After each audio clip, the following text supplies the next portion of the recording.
In the rush to tell us they told us so about Graham Platner, some progressive podcasters seem to ignore his PTSD trauma as a factor in his past behavior. The Cold War is back as Trump reboots the communism dodge to attack democratic socialists, making gains in local elections, and establishment Dems are more than happy to help him. This is Secular Left with Doug Berger, an independent, religion-free, progressive viewpoint on topics of the day.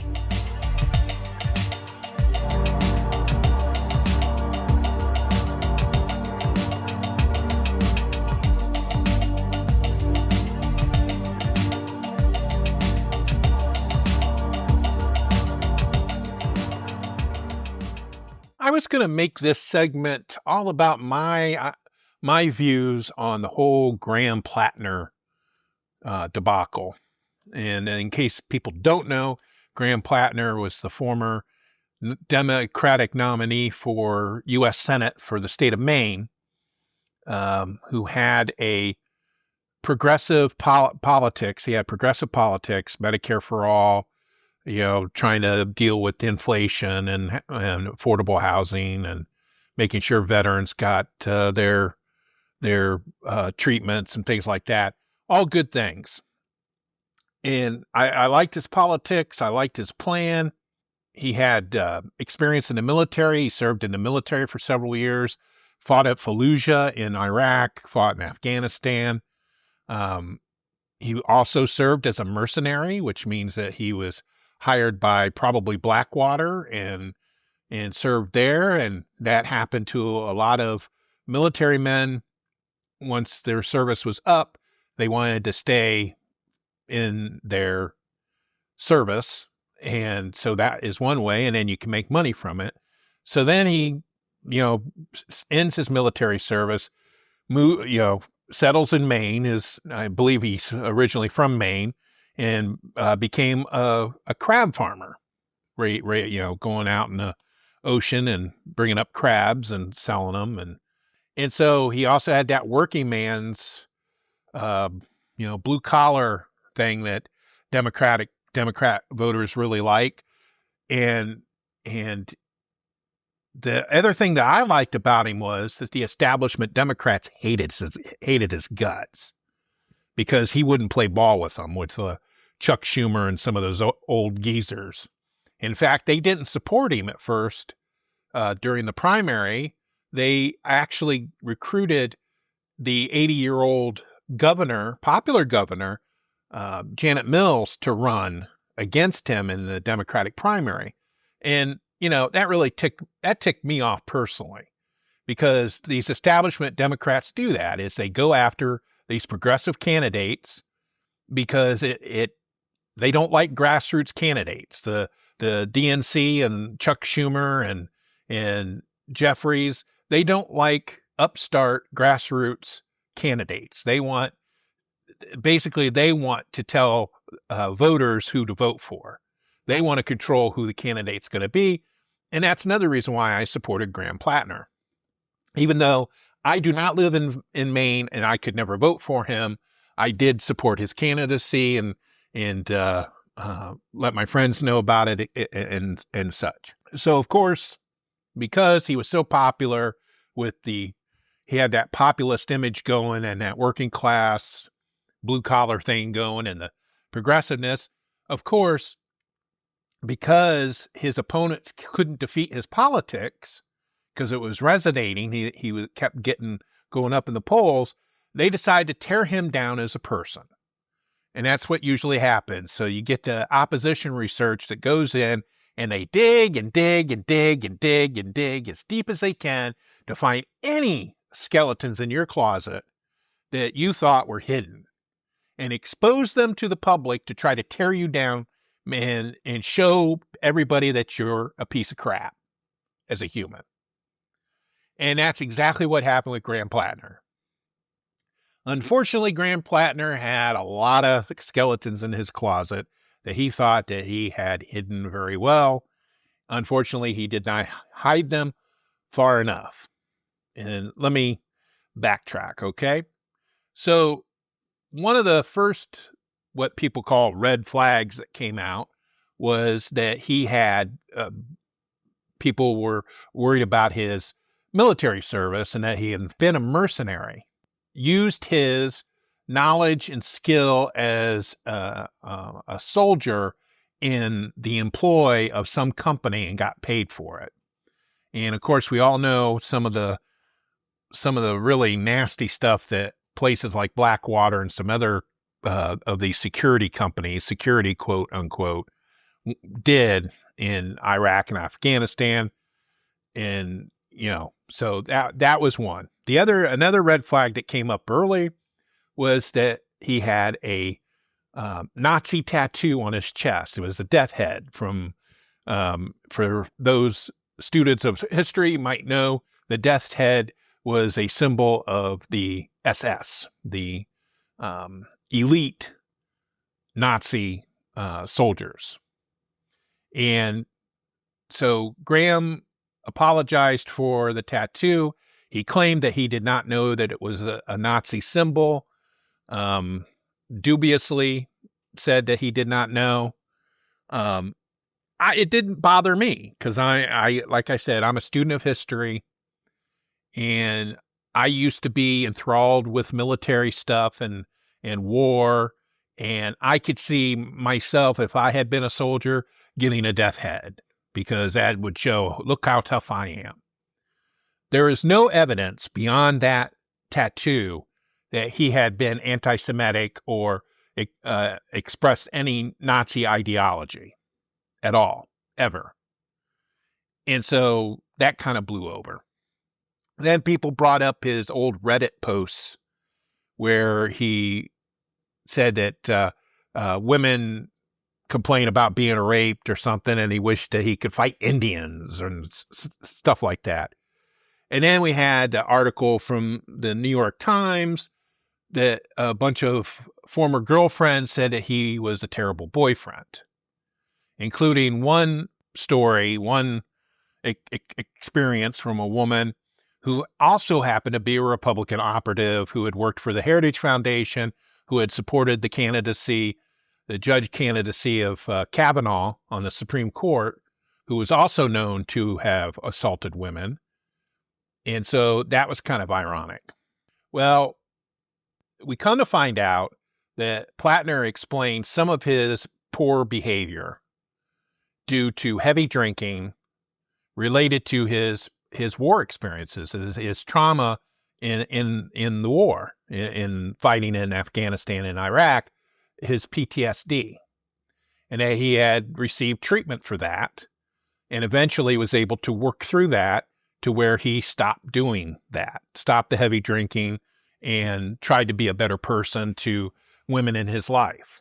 And then it comes out that he cheated on his wife with several women. Again, that was during his very bad period of his trying to deal with his trauma from battle. To me, that was all reasonable because I lived with somebody who experienced PTSD on a regular basis, and I know there can be triggering things, and they can turn on a dime. They could be acting normal, not normal, but typical one moment, and the next minute they're just off the reservation, as it were. They just need, and then you have to talk them down and stuff like that. I know all about that part. So that, to me, that seemed reasonable. The lady from the Heritage Foundation that supported Kavanaugh, who had the actual story about being assaulted, that was a problem. But it was hard to know if it was actually true. And I'm not saying bitch be lying. That's not what I'm saying. I'm not saying I believed her story. My question was, why was she coming forward now when she's known that Graham was running for Senate for months and months and months? Why was she only coming together now, right before the primary? And this story broke right before the primary. And so not only can it be true that Graham Platner could be a terrible human being, but it also could be true that his opponents could not defeat his politics, so they decided to tear him down as a human being. Those two things can be true at the same time. And so I believed that lady. I believed her story. It was bad.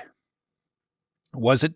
But the rest of the stories in the New York Times that they provided were not as bad as that. So maybe it was just a one-time thing. Well, some people are like, well, if it's a one-time thing, that's it. You're disqualified. Okay. That's fine. If you're a voter and you want to make that decision, make that decision. Me, I don't think that that's the case. I don't think it's just one and done. It shouldn't be. Okay. I mean, somebody robs a bank and then 20 years later wants to run for city council. Are they disqualified because they committed a crime 20 years ago? Who knows? I think that's a situational thing, situational thing you have to look at. Is he terrible to women now? And so I could not look past it, but it's like, he's going to get tore up about that. The Republicans are going to be so hypocritical about it. They elected a pedophile protecting president who was actually sued for sexually assaulting a woman and has to pay her $5 million.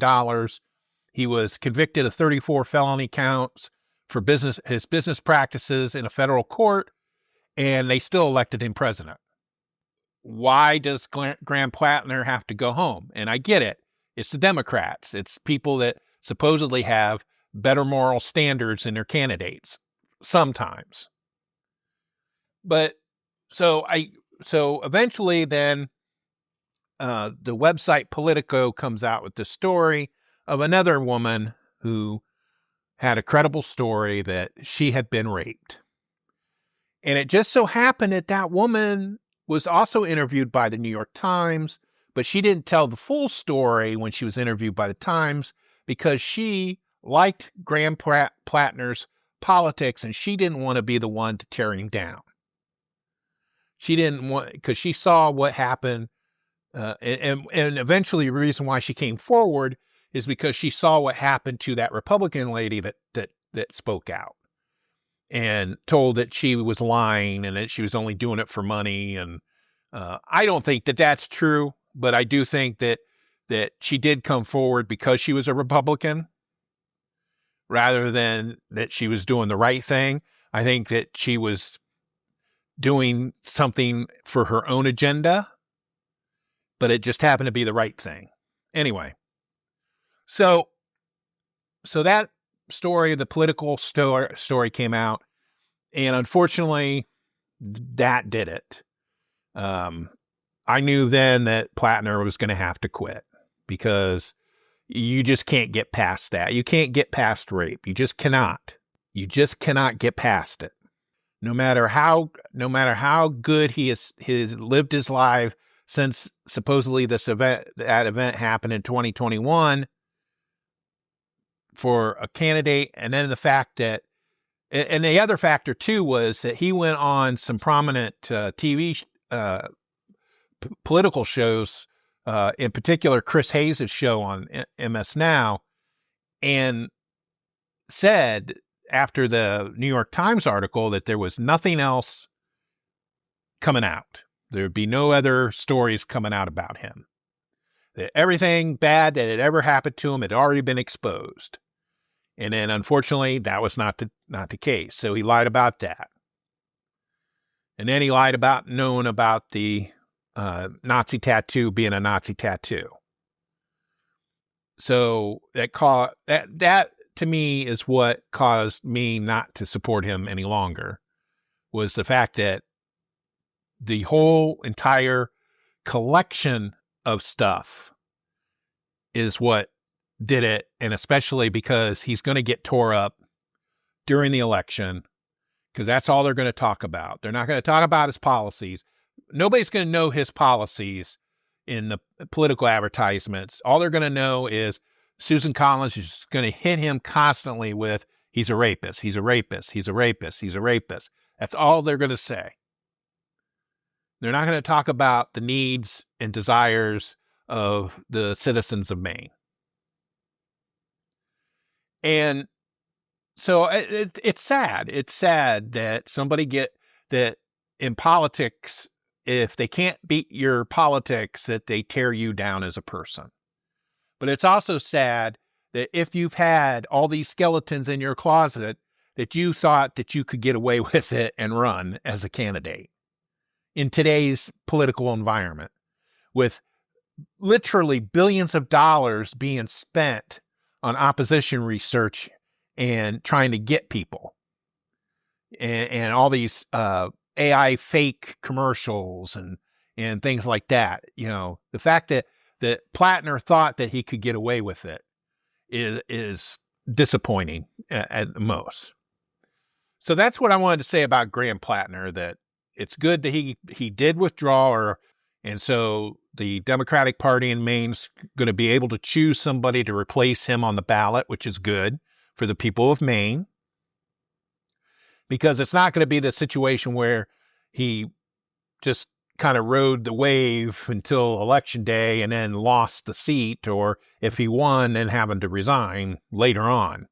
Because usually the Democrats, they make their people that get in trouble resign, like Eric Sallowell, Al Franken. Al Franken got in trouble because a picture of him kissing somebody without consent came out, and they forced him to resign. He was a sitting senator.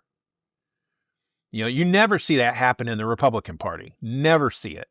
That's one of the reasons why I refuse to vote for Republicans. It's because they have no morals at all. Now, what I wanted to talk about, though, in relations to that Graham Platner thing, was that Rebecca Watson, who I admire and I follow on YouTube, on her podcast, she had a video up, I just saw it today, on the whole Graham Platner thing. Now, what bothered me about her video isn't so much what she was saying about Platner and how all the thing that these prominent progressives just didn't see it or didn't know it, and now they have to backtrack. And I mean, rightfully so, she took them to the woodshed, like Sam Cedar, Emma Vaglin, and some of the other people I've never heard of before, took them to the woodshed for supporting Graham Platner. The only thing I disagree with that is, one, Rebecca in her video totally dismisses the fact of Platner's trauma, PTSD, as a factor in his behavior before 2021. And some of the things that happened with some of these people. And I think that's why the New York Times, when they did their story, they made him seem like a bad boyfriend rather than a bad a rapist or sexual assaulter, because of his trauma. And it disappointed me that she just didn't even talk about it, didn't even mention it. That played a part into people not giving him a pass, but rationalizing the fact that he had the Nazi tattoo, and that he was a heavy drinker and he treated women badly, and that he cheated on his wife. That was all related to his trauma, his PTSD. The other thing that bothered me about Rebecca's video, and this bothers me quite a bit about some people on the left, is basically, if you make a mistake, you are dead. You might as well just quit the business, go hide in a hole, and never be seen again. Never say anything again. And I don't agree. I believe, and again, that's because she is dismissing Graham Platner's mistakes, totally dismissing them. That he didn't make any mistakes. That's basically what it's not implying or inferring, but that's how it turns out. And so then you infer that onto these podcasters like Sam Cedar and Emma Vaglin and say, well, they made a mistake, they suck. And it's like, no, people make mistakes. I made mistakes. I supported Graham Platner up until the political. And the only reason why I supported Graham Platner up to that point wasn't because of progressive podcasters saying the bitch be lying. I looked at the evidence. I looked at all the information I had, and I made that decision based on that information that I had. That information that I had was incomplete. I know that now. So that's why I fully say I made a mistake in supporting Graham Platner, big time. It turns out I was wrong. But I am not a mind reader. I don't have a crazy 8-ball, and I can't shake it up and say, is Graham Platner a douchebag? And it comes up. All the things say yes. And then I say, oh, I don't support it. I don't do that. All I can do, especially because I am not privy to any additional information. And the way they were trickling this stuff out, that's the thing. Usually this stuff doesn't just trickle out. Somebody starts running for office, and all the opposition research, because that's one of the things that every candidate does. Every candidate does opposition research on your opponent. They pull their financials. If they're already in office, they pull your finance forms from your elections and everything, and they go through it with a fine-tooth comb, and they make hay out of whatever mistakes that they find or anything that looks hinky, even if it's not hinky. Give you an example. Dr. Amy Acton's running against Vivek Ramaswamy here in Ohio.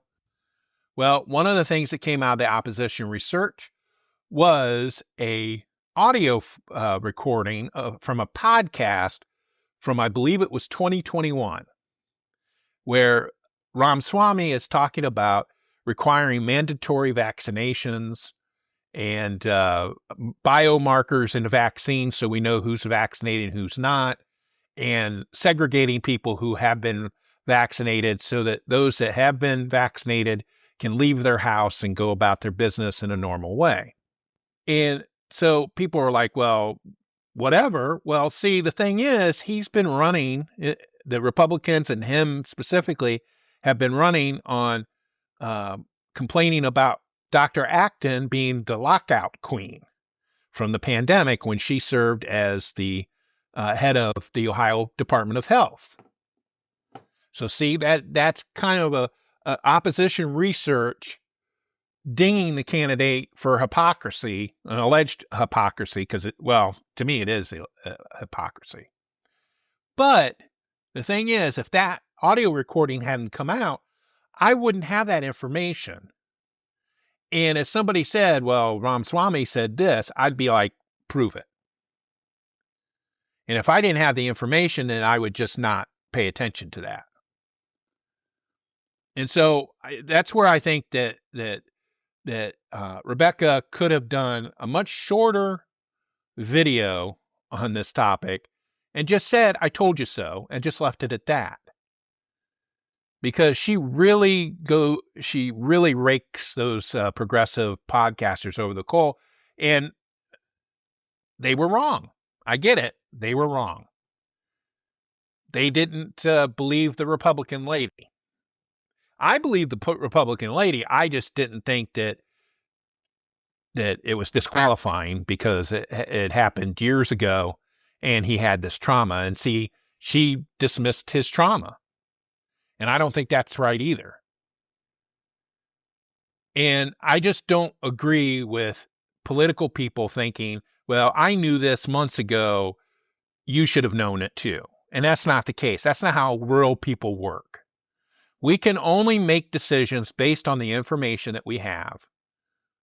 And it has to be credible, competent, truthful information in order to make decisions, especially around politics. Now, I will recommend that you go watch the video that Rebecca put up, because she does make some very valid points about this whole issue, this whole situation. But I also want people to know that in the future, if somebody acts like, I just don't want you to think that all men automatically, if they're running for office, are douchebags. I don't want you to think that every person that's running for office is a liar. That you have to, even if you've been lied to previously, you still need to give people the benefit of the doubt. Until you get more information, you're able to then change your opinion. That's how politics works. That's how being a human works. And unfortunately, I'm disappointed that didn't work with Rebecca in her video. And I'm sure that it wasn't her intent to do that. But like I said, she did make some good points. So I'll throw the link to her video up. And that's basically all that I'm going to say about Graham Platner, formerly the Democratic nominee for Senate in the state of Maine.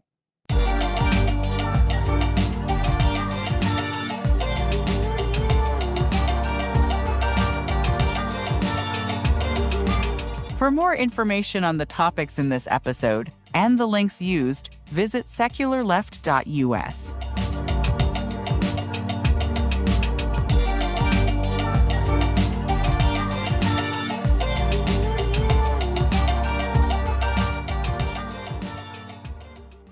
We have another story to talk about from Maine that does not involve Graham Platner. Back in 2022, a U.S. Supreme Court case called Carson v. Makin basically allowed religious schools to receive public tax dollars. They've always allowed students who lived in towns that did not have public schools at their grade level to attend approved private schools at the state's expense, requiring towns to pay a student's tuition up to a certain amount. And religious schools were excluded from that program from 1981 until this court case in 2022, that eliminating the program to non-sectarian schools violated the First Amendment's religious liberty protections. So what the state of Maine did is they amended their Human Rights Act to explicitly prohibit discrimination on the basis of gender identity and religion in education. It also clarified that an exemption allowing religious schools to discriminate based on sexual orientation only applied to those that weren't receiving public funds. And so basically what they did was, instead of excluding religious schools from the funding, all religious schools, what they did instead was that they predicated this money based on them not discriminating. So in order for them to get this tax money, they would have to abide by the non-discrimination. So, of course, the religious schools filed a lawsuit. St. Dominic Academy, which is Catholic, and Cross Point Church, which is evangelical, challenged these changes in district court in 2023, arguing that the state's anti-discrimination rules were not neutral toward religion and violated their First Amendment rights to create school policies based on religious identity.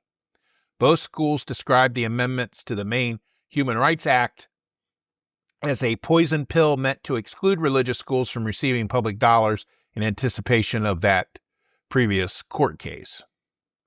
Crosspoint argued that following the Maine Human Rights Act would force Bangor Christian schools to admit students with sexual orientations, gender identities, or religious views inconsistent with its central religious tenets, and that the school would then need to expel these students if they did not follow the school's policies on these issues. So basically what they're saying is that they have a policy in their school that you can't be gay. So if they have to admit gay students, then they'll have to expel them because they're violating their policy. The federal district court ruled that private religious schools that receive public funds must follow state laws that prohibit discrimination based on gender identity, sexual orientation, or religion. The ruling from the U.S. Court of Appeals for the First Circuit in Boston came after two schools, the St. Dominic's and Bangor Christian schools, asked for exemptions from the Human Rights Act so they wouldn't be required to enforce policies that contradicted their religious beliefs, such as admitting students who were openly gay or transgender, for instance, or requiring teachers to use students' preferred pronouns. Now, the only thing in this case that the circuit court agreed with the schools was in the employment part. They did rule that the schools could discriminate in employment so that they would only employ teachers and administrators who abide by their religious teachings. But if you are having students, if you're allowing students into your school and you're accepting tax dollars, you cannot discriminate against them. And see, this is a big thing about school vouchers. This is one of the big arguments against school vouchers, especially what we have here in Ohio, is that private schools, private religious schools, can pick their students. In public schools have to take everybody. They have to take anybody that shows up and wants to go to school. They're required by law to accept everybody. But private schools are not. And so how people don't see this as a problem, I don't know. Because if you're a private school, even if it's a religious school, and you're taking tax dollars, you should have to abide by the same rules and regulations that public schools have to go by. Even though you're not a public school, even though you're privately run, if you're taking state tax dollars, if the state is sending you a check, you should have to follow the exact same rules as a public school. And so far, at least in this instance, the federal court said, yes, that's true. You have to follow the same rules. So, and so people are saying, well, how is that different than the previous court case about the thing? Well, the previous court case, public schools, all private religious schools were excluded from that program. In this case, for this, the way that they changed the law was they applied the rules to all schools. See, different. It's different. And if it just so happens that these rules contradict a religious school, they have a choice now. They have a choice not to accept public tax dollars. But anyway, so I just thought that was a good story to let everybody know about, and we'll keep an eye on it because it's probably certain that this will probably end up in the U.S. Supreme Court eventually. You are listening to the Secular Left podcast. As many of you know out there, I have been covering the rise of LifeWise Academy. That is the religious group funded by massive donations from the right-wing Bible evangelical parts of Republican Party apparatus. And what they've been doing, in case you don't know, is they go into a school district and they demand to have release time religious instruction or Bible class, Bible school, during a school day. And what they do is they transport kids out off of school property to a nearby location, usually a church, a sponsoring church, and they have Bible class, a short Bible class, and then they are bused or walked back to the public school. And this is an issue that I've been keeping track of for several years now. And one of the groups that I work with is called Respect Public Schools, and they're located at respectpublicschools.com. And they had a post up yesterday on their Facebook page, and it's not on their website yet, but I'll have the link to the Facebook page.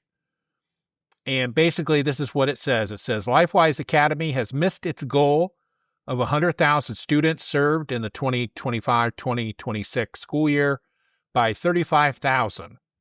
The goal of 1,000 schools by 2026 has been reached, but the number of students enrolling in the program has been much lower than LifeWise has anticipated. A press release by LifeWise from August the 18th, 2025, states that LifeWise will reach 100,000 in the school year. The June 2026 press kit from LifeWise shows just under 65,000 students are enrolled. LifeWise has been lobbying states to pressure school districts into coordinating with LifeWise, but interest in the program among families and students has been declining. The more the public learns about LifeWise, the fewer families are choosing to enroll. And that's the important thing to know, that they have the juice, they have the influence to get these laws passed to force schools to give them time during the day, but it is actually servicing fewer students than what they have led people to believe. And short of forcing kids to go, which I'm sure that's probably something they're going to try to work out eventually, because the big argument that they make is that it's parental choice. But barring that, it's usually only about maybe 25, 30% of the student population even consider going to LifeWise. So you're talking very, very small amounts. I know there's been some anecdotal reports from different school districts here in Ohio where their program has been reduced because less people want to join. There's one school district where they shut down completely because they didn't have enough people. And the reason why they end up shutting down is because it costs money to have these programs, and these local groups have to raise the money to fund it. They have to pay the teacher, the insurance. Sometimes they have to pay the rent for the venue. And then they have to kick back some to LifeWise headquarters. They can't buy more $2 million headquarter buildings unless they get some of that money kicked back to them.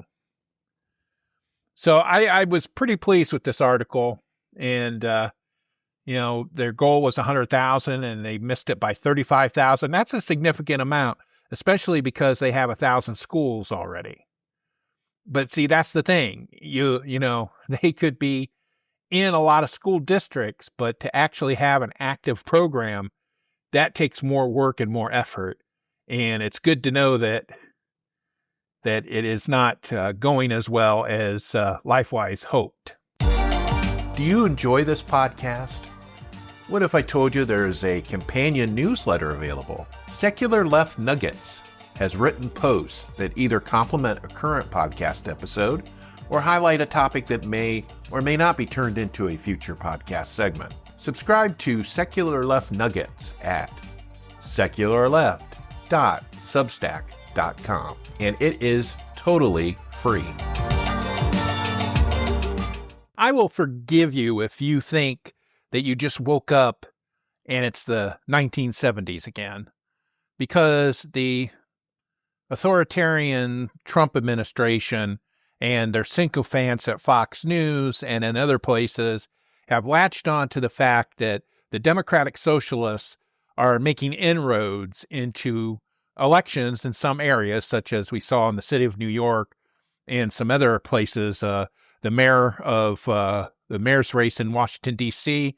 is probably going to be won by a Democratic Socialist. So they've been equating wrongly Democratic Socialists and communism. And it's wrong for many, many, many reasons. But we'll get into that here in a second. But what I wanted to do is I wanted to play a clip of some audio of some various talking heads talking about Democratic Socialists and communism. And I just want you to hear, this is just taken from the last several weeks since the New York congressional primaries, and you'll see what people are thinking, or not what people are thinking, but what the Fox News heads and Trump are thinking. So here's the audio clip. Democrats finally got their pervy Platner off their back, but he's the least of their worries. Ranks of commie radicals, worse than the nipple Nazi, are mobilizing across the country, positioning for their takeover. This commie doc without a medical license is running for Senate in Michigan, and he's already hard at work indoctrinating your kids. My whole name is Abdurrahman Muhammad Singh. Are you a doctor? Am I a doctor? Depends on who you talk to on the internet. Okay. Billionaires don't want to spend money because they might be greedy and they weren't raised well. I think it's important that if you have something that you share. Imagine you guys had 1 billion cupcakes. Imagine that. You imagine 1 billion cupcakes? Do you think you could eat all 1 billion cupcakes by yourself? Oh, no. It would give you a really bad stomachache, right? Right. Yeah. Keep in mind, too, it's going to be hot. It's going to be so And hot. the president's going to give a speech. He says, it's not going to bother me. It's going to be hot. 107 degrees. I'm going to give a speech. He said, I'm going to give a very long speech. Right, yeah. We're like, no, please don't. Right. Not too long. Right. Yeah, I know. Mayor Mamdani also weighed in on the heat. He has a recommendation for us. Gosh. It's unbelievable. Well, we've had blackouts here in New York, and I've lived through one of those where the power goes out because the grid can't And the handle it loading all. starts. Yes. And so Mamdani was roasted online because he told New Yorkers to set their air conditioners to 78 degrees. This is what he wrote in part on X. He That's says, when you put it on. Yeah, New York, it's hot out there, and the power grid is working overtime to keep us cool. Set your AC to 78 degrees. Turn off lights, electronics you're not using, and unplug what you can. Let's ease demand and get through the heat together. I just, And now he's being roasted. By the way, when it's 78 degrees, that's why you usually put the AC on, but not in communist New York City. Dave Portnoy weighed in. He'll be a guest a little bit later on. He goes, 78 degrees. Welcome to communism, people. Hope you enjoy it. You got one user said, do you feel that the warmth of the collectivism yet? Yeah, And then you have Jack Mack, who writes, I have texted all my coworkers who voted for Zohran Mamdani to send me a photo of their AC set at 78 degrees. I don't think he was joking, though. He's not joking. He's not joking at all. I think we should take him seriously. This is just step one of little commie Mamdani. He also is supposed to, Ainsley, be counter-programming because he's going to give his own 4th of July speech. I guarantee you it's not going to be a Some said, as long as Times Square's on, I'm keeping my AC on. Of course. Yet as we approach this magnificent anniversary, we see our American identity under a renewed attack.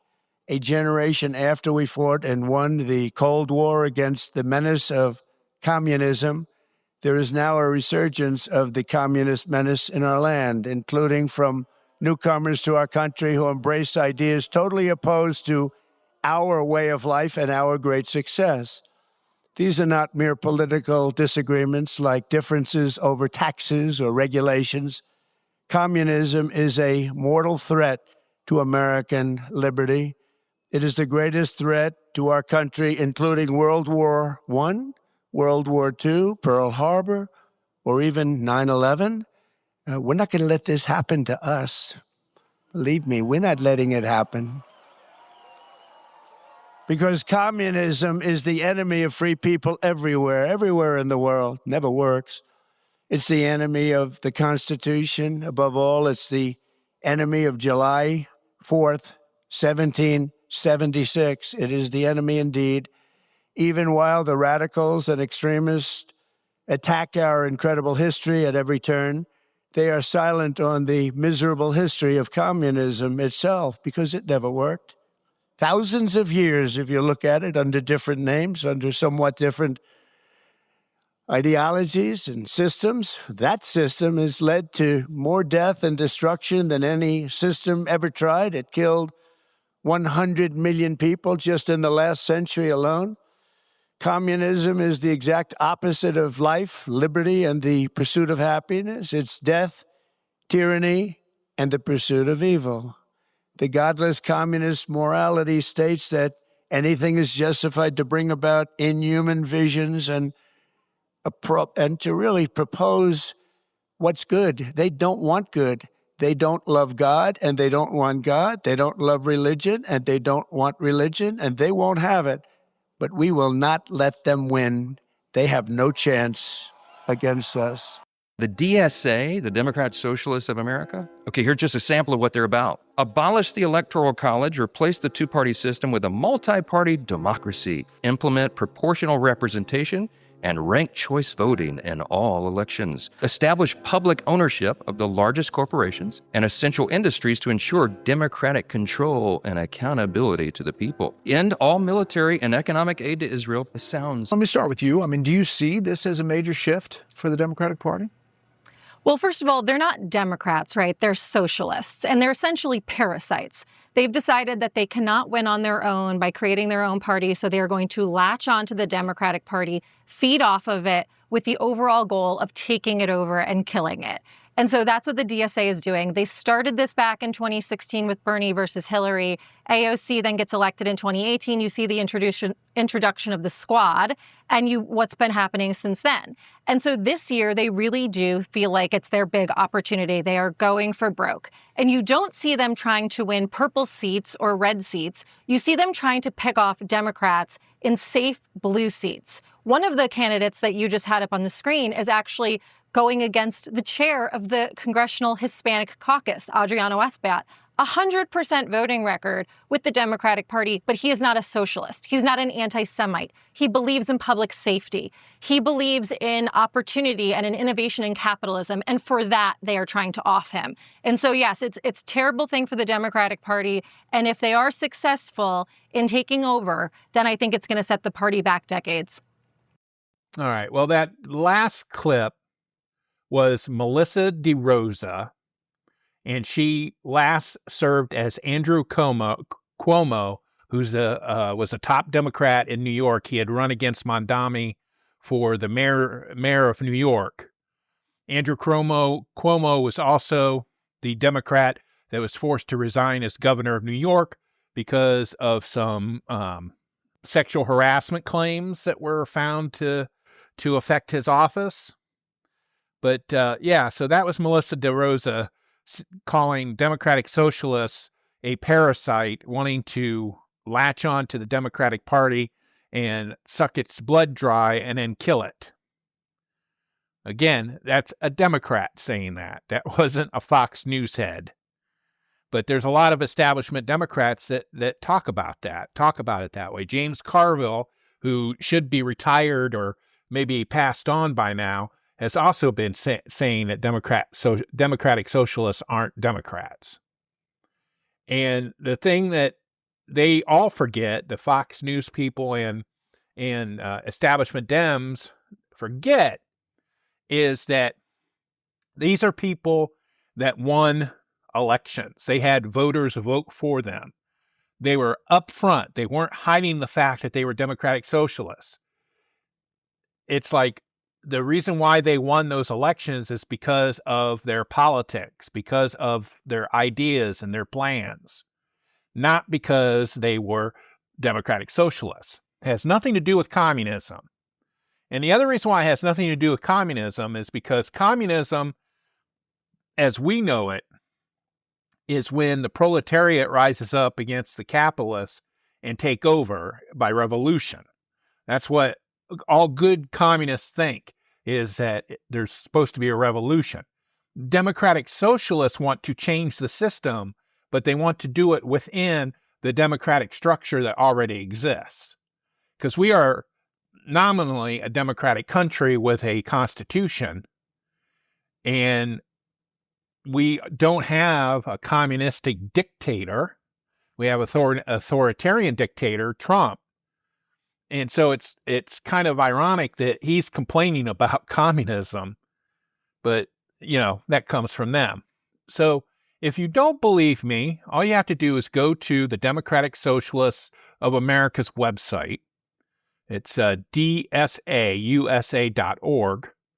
And it says, what is democratic socialism? Pretty easy page to find. Pretty short statement, mission statement, and I'll read it to you in full. Capitalism is a system designed by the owning class to exploit the rest of us for their own profit. We must replace it with democratic socialism, a system where ordinary people have a real voice in our workplace, neighborhoods, and society. We believe there are many avenues that feed into the democratic road to socialism. Our vision pushes further than historic social democracy and leaves behind authoritarian visions of socialism in the dustbin of history. We want a democracy that creates space for us all to flourish, not just survive, and answers the fundamental questions of our lives with the input of all. We want to collectively own the key economic drivers that dominate our lives, such as energy, production, and transportation. We want the multiracial working class united in solidarity instead of divided by fear. We want to win radical reforms, radical in quotation marks, like single-payer Medicare for all, defunding the police, refunding communities, the Green New Deal, and more as a transition to a freer, more just life. We want a democracy powered by everyday people. The capitalist class tells us we are powerless, but together we could take back control. And I don't know any American who would disagree with any of that. That's why that video bit that I played of Mike Johnson telling what the DSA believes was so comical. Because it's like, why are you telling us all the good stuff? You know, why would somebody be against that? Why would you be against freedom? Why would you be against equality in economics? Nobody should be. It doesn't take communism to think that. Socialism is just fine.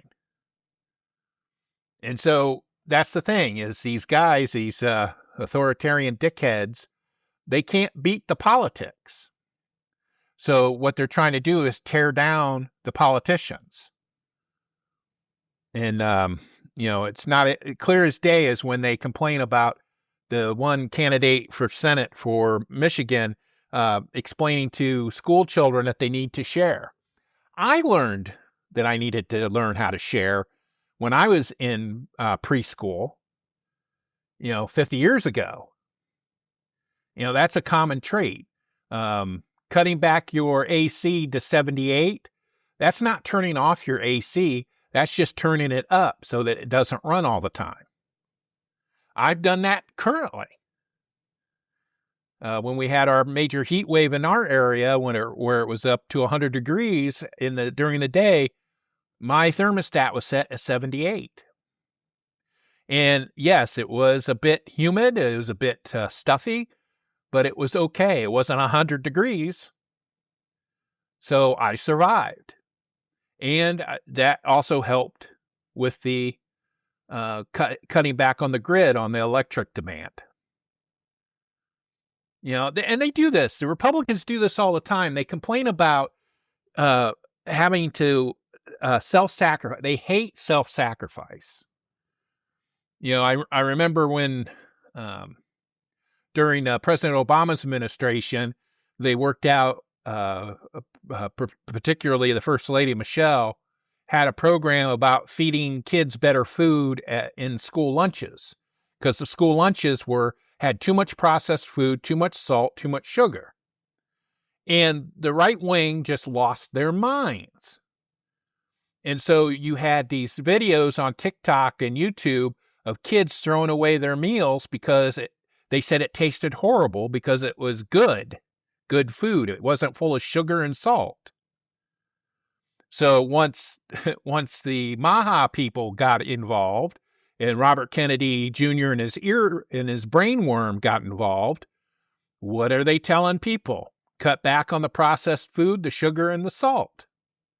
And everybody loves it. And they're like, yes, let's make America healthy again. I know, it gets exhausting sometimes. It really does. But I wanted to do this segment just to let you know that you're going to be hearing a lot about communism probably up through November. And you're going to see a lot of establishment Dems doing the same thing, calling the Democratic Socialists names. And they're not a very powerful bloc. The DSA is not a powerful bloc. They had some wins in New York City and some other areas, but a majority of Democrats are not Democratic Socialists. And all I'm saying is, if you are just you don't consider yourself a Democratic Socialist, just have an open mind and take a look at what the DSA candidate is actually proposing, and base your vote on what they're proposing. So if they're supporting Medicare for all and you vote against them because you think they're communists, you're actually voting against them. You're voting against Medicare for all. And that's hurting yourself. So just keep an eye out on that for that information. And just know that if it's coming from the Trump administration, that 99.9% of the time, it's a total fabrication. Thank you for listening.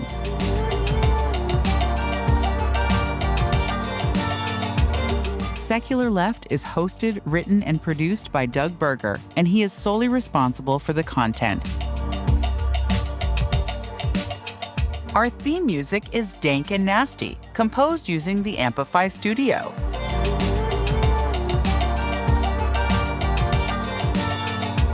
For more information on the topics in this episode and the links used, visit secularleft.us.